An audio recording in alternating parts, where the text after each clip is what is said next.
Hey everybody, welcome back. My name is Matthew. Thank you very much for joining. Today I'm going to touch on a topic that I haven't yet on this channel, and that is the sacred cow of Social Security.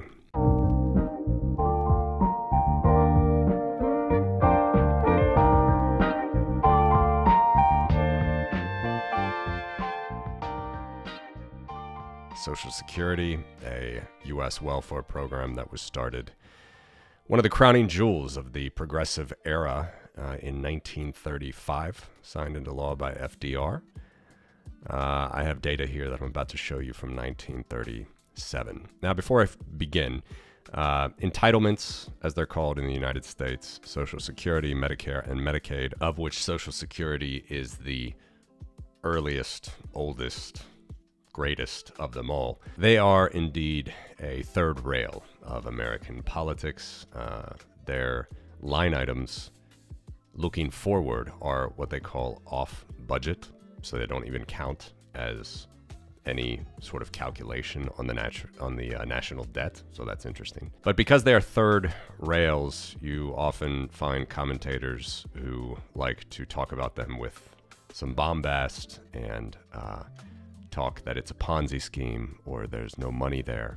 And if you've been following this channel long enough, hopefully you are aware that I try to stay away from the bombast, the click-baity content, and just give you the brass tacks, give you the actual data.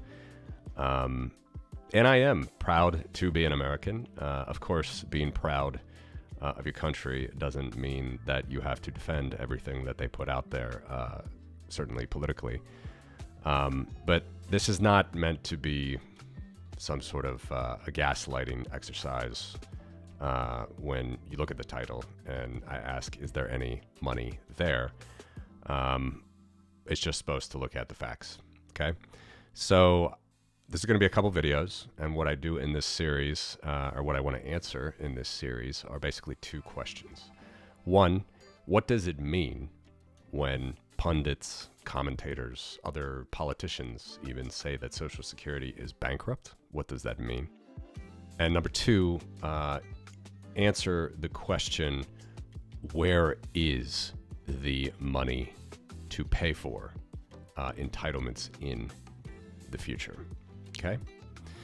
So, without any further ado, with that little disclaimer, let's take a look at the numbers. So here we have, from 1937, as I said, we have in current dollars, that just means the value at the time and the contributions or the payments and benefits at the time. And we got yearly data here. All right, this comes directly from the Social Security Administration. I will link all of this in the show notes so you can verify this yourself if you would like. And the United States government ends its fiscal year in September of each year. So this is actually of September 30th, 2023. We are coming to the end of the 2024 fiscal year at the moment, so I don't have that data. Here's September 30th, 2023. All right. And what are we looking at? As you see in the tooltip, net payroll tax. Net payroll tax, that simply means this is the main payroll tax contributions that primarily the young will make to pay for the old. Okay, and I guess I didn't say that. What exactly is Social Security? It is a welfare payment system where the young working class in America will pay for the old as they retire. And it's two things primarily with Social Security. The first and the largest component is old age retirement benefits. The second is a form of disability insurance. Both of those are lumped into the totals that I'm showing you here. So if we go back to 1937, oldest data, we're rounding to $1 billion collected in Social Security. And we go till today. Of course, we have inflation, but this is all in current dollars. I'm not adjusting anything. These are numbers straight from the government.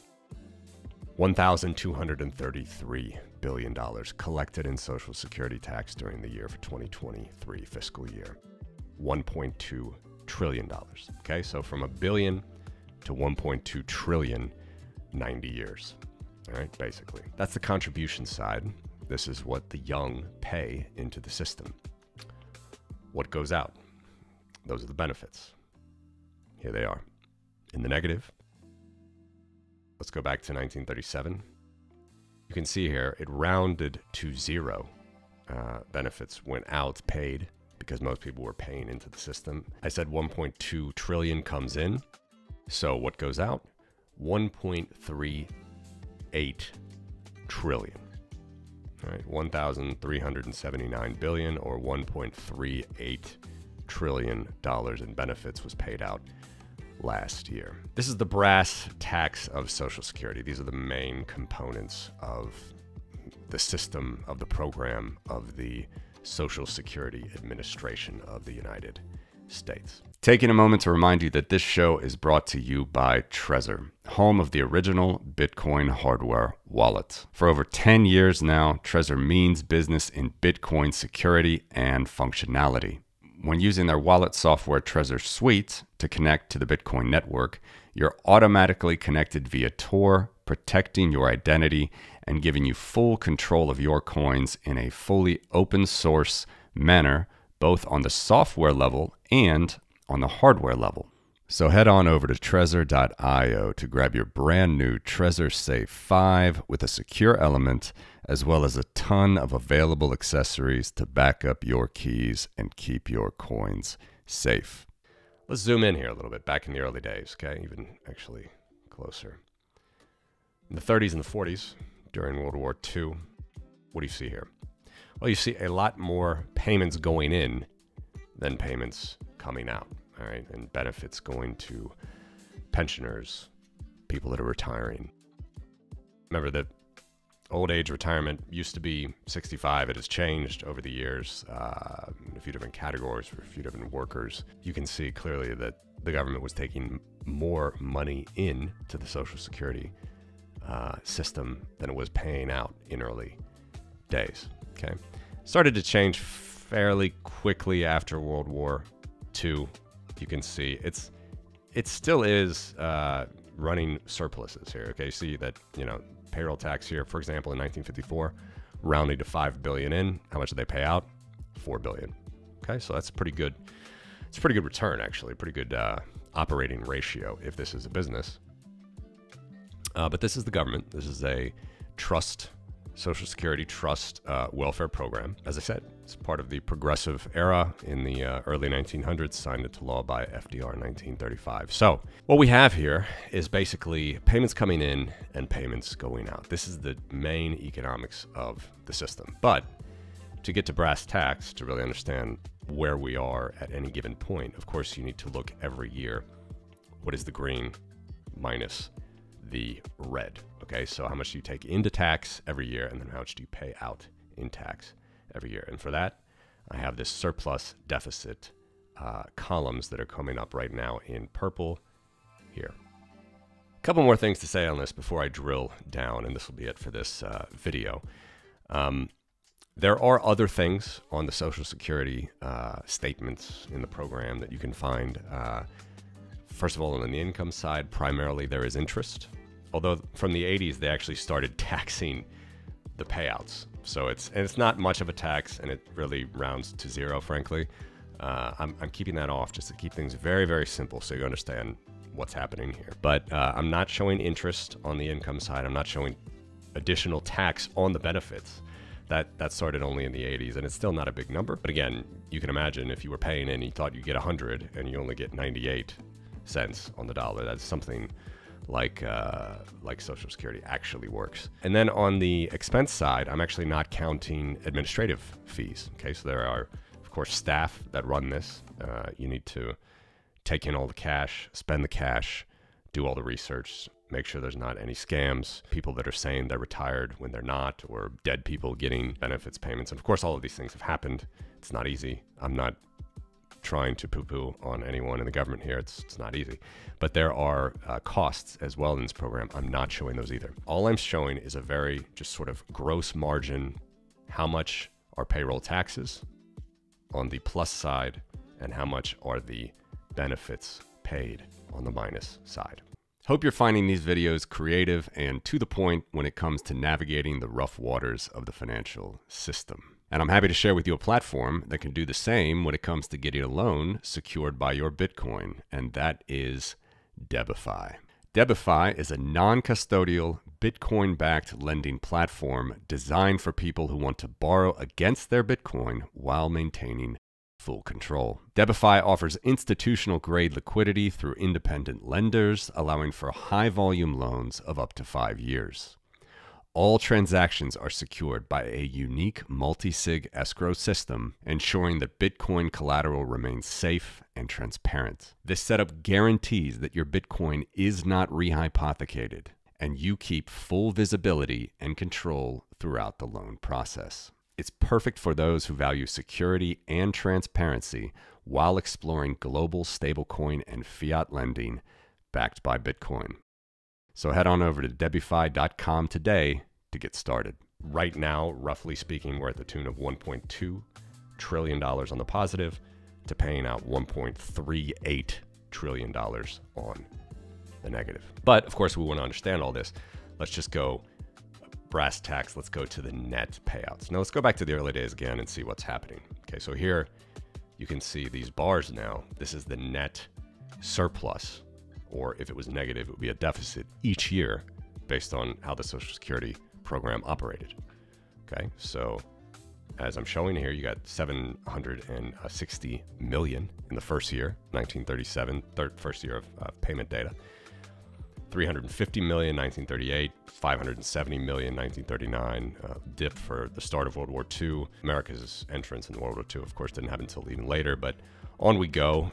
Even during World War II, big surpluses, 1.1 billion in surplus. And you see that how little that red bar is, okay, during World War II.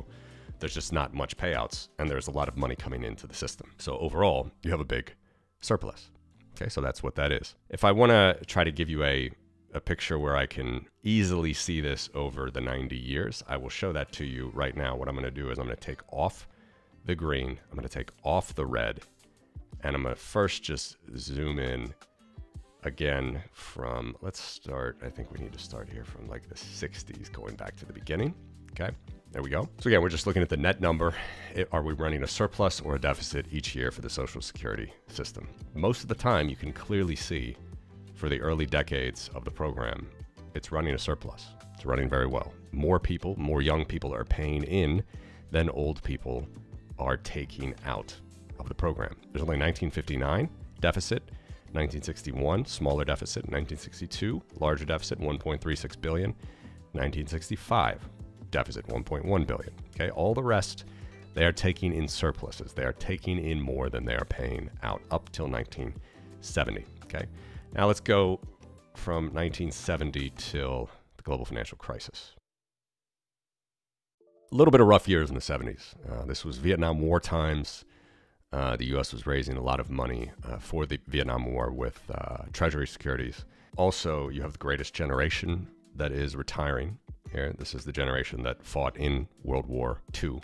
You can see that we start to run some deficits. Okay, so we start to be about flat or running deficits where Social Security now has to pay out more than it takes in. But we get going again here in the 80s with Generation X and into the millennials, and we have, start going gangbusters again. Okay, the internet age from 1995 on, start taking a lot of money into Social Security relative to what we're paying out.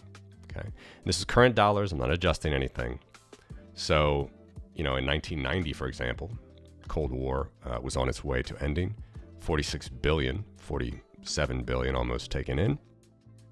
By 2000, 84 billion taken in to the Social Security system as a surplus, and not have to be paid out to benefit to retirees, to pensioners. So looking pretty good all the way up to the global financial crisis. And then, of course, perhaps you already saw this before I zoomed in. Now I'm going to zoom in.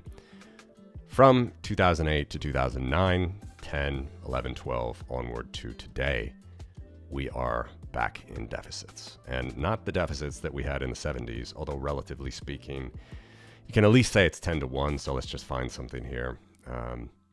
I'm rough, like extremely, this is actually 80s and not fair. Let's go back to the 70s. A couple of these deficits, even in the 60s. Okay, 1 billion in 1965.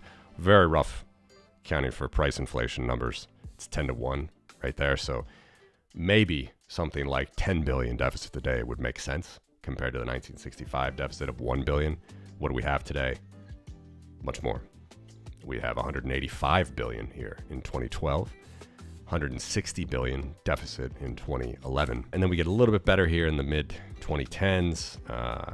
COVID years, horrible again, 152 billion deficit. 2022, 125 billion deficit. 2023, $146 billion deficit. All right. I'm going to end the video here, but if you hear people say that Social Security is bankrupt, one interpretation of that can be is that it runs deficits. Okay. It's not looking at any prior savings, prior surpluses. I'm going to get to that in the next video. Okay. That's called the trust fund.